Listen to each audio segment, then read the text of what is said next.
So the second category is a persons who cannot be sued. As the fifth one, as already we have discussed those four categories, and the last category is that relating to public officials, and the fifth category is that is the infants or minors. So all persons below the age of 21 years in England and 18 years in India are considered as minors or infants. They are incapable of malice and fraud, but they are held liable for assault, false imprisonment, seduction, trespass, and for detention of goods, nuisance, and negligence. In other words, a minor is in general is liable for his tort in the same manner and in the same extent as an adult. For this, there is the requirement that the minor must have sufficient maturity of understanding. But in case of breach of contract under Section 10 of Indian Contract Act 1872, any action is enforceable as the contract with a minor is void.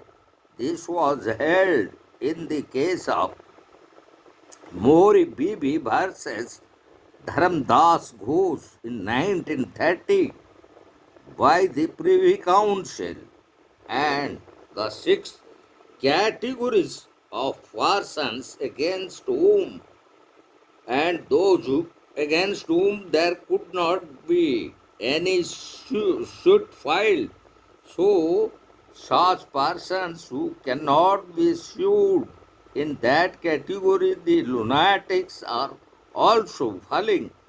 So, lunacy like infancy is not a good defense in action for a tort, except in case where intention, knowledge, malice, or any other mental condition is essential to create a liability in tort, and the lunatic may be found incapable of having such mental condition to impose liability upon him.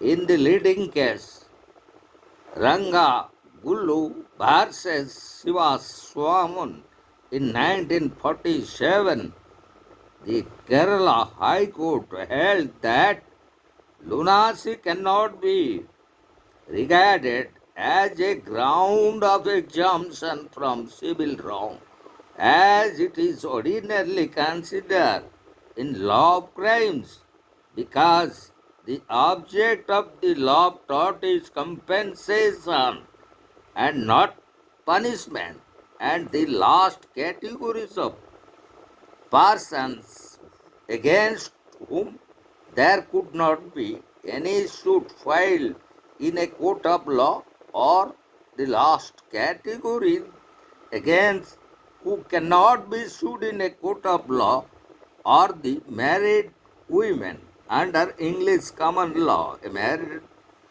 woman cannot be sued alone because after her marriage, as she could not acquire any property of her own, and if she had any property before her marriage, it is vested in the husband, so she is not liable in tort.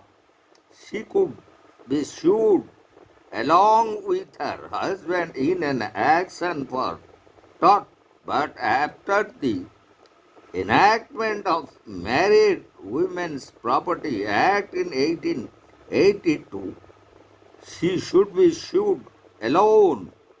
Any damage recovered against her are payable out of her separate property.